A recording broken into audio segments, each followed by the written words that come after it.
பாஜக நடத்திய மாநாட்டில் பெரியார் அண்ணா குறித்தான விமர்சனங்கள் தவிர்க்கப்பட்டிருக்கலாம் என அமமுக பொதுச் செயலாளர் டிடிவி தினகரன் தெரிவித்துள்ளார். சேலம் மாவட்டம் வீரபாண்டியில் அமமுக செயல் வீரர்கள் கூட்டம் நடைபெற்றது.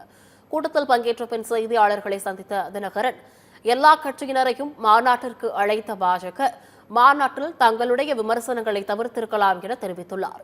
அதிமுகவிலிருந்து பிரிந்தவர்கள் மீண்டும் ஒன்றாக இணைய வாய்ப்பில்லை எனவும், ஒரு சிலரின் சுயநலத்தால் இதுபோன்ற நிலை உள்ளதாகவும் கூறிய தினகரன், திமுகவை வீழ்த்த வேண்டும் என்பதற்காக ஒரே அணியில் இருக்க வாய்ப்புள்ளதாக தெரிவித்துள்ளார்.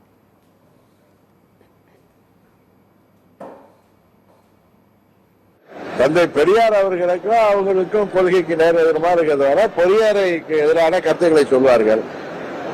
அதே நேரத்தில் திராவிட கட்சிகள் அவங்க கூட்டணியில இருந்தாலும் இல்லை என்றாலும் எங்கள் தலைவர்களை பற்றி தரைக்குறைவாக பேசும் பொழுதோ இல்ல அவர்களுக்கு எதிரான கருத்துக்களை சொல்லும் பொழுதோ அதை கடுமையாக நாங்கள் எதிர்த்து வருகிறோம்.